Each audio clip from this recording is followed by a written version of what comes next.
So, is it all just politics?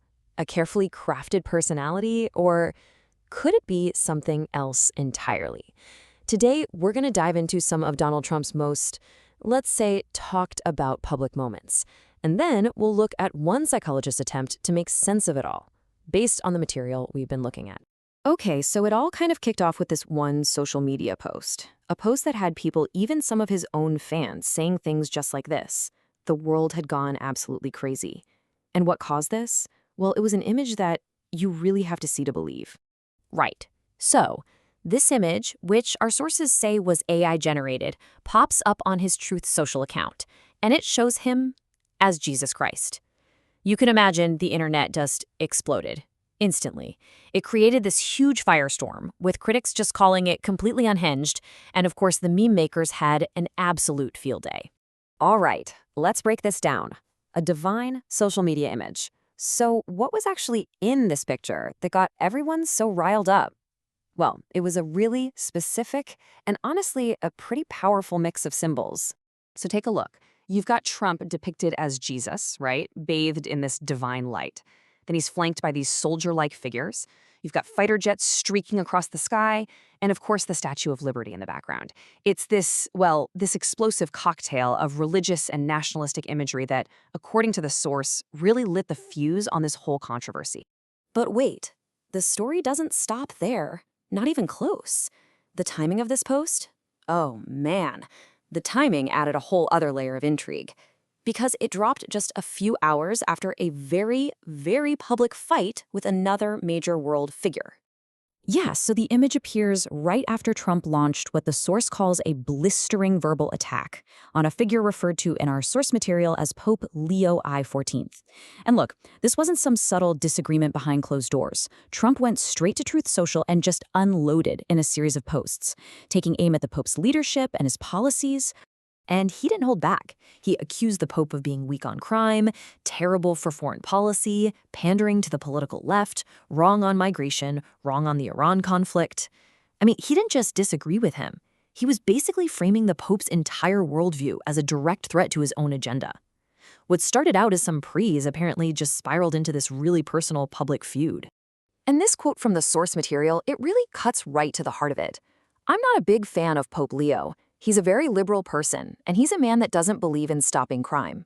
You see, it's not just a policy debate anymore. It's a direct personal attack on the character of a world religious leader, basically painting him as a political enemy.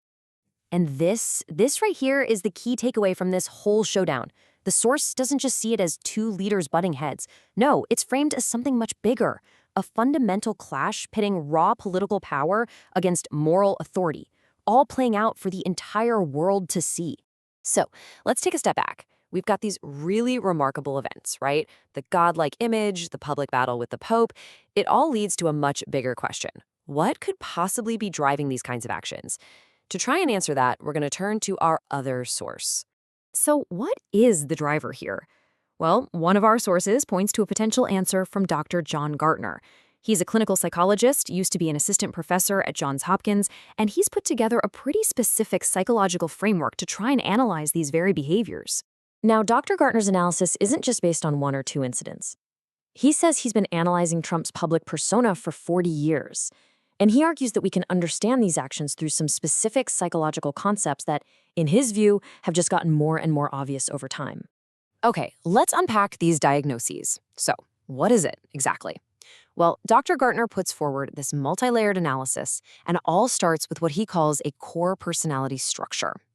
The starting point, according to the source, is a really specific and frankly pretty severe diagnosis: malignant narcissism.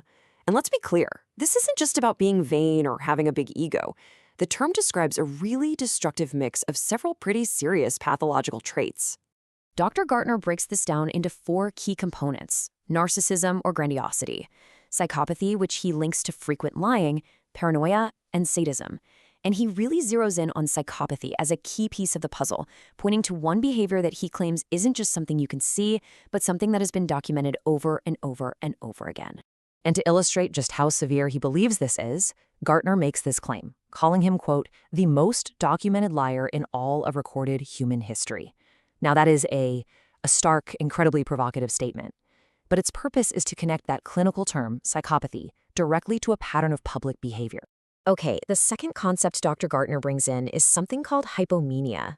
He describes this as a state of elevated energy and mood, and he connects it directly to Trump's, well, his very active social media presence.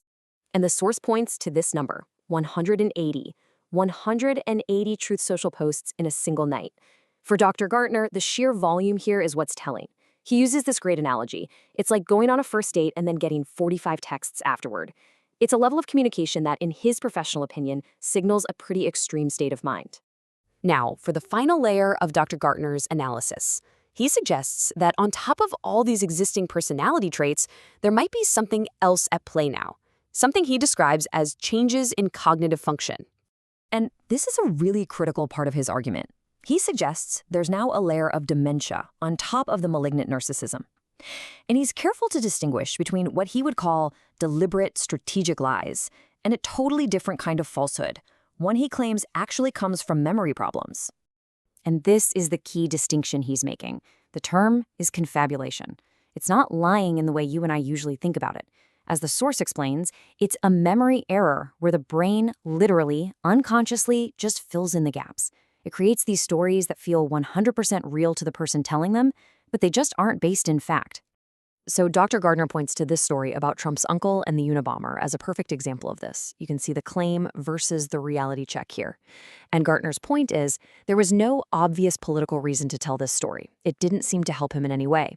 And that leads Gardner to suggest that this is much more likely an invented memory, a confabulation, rather than some kind of strategic lie.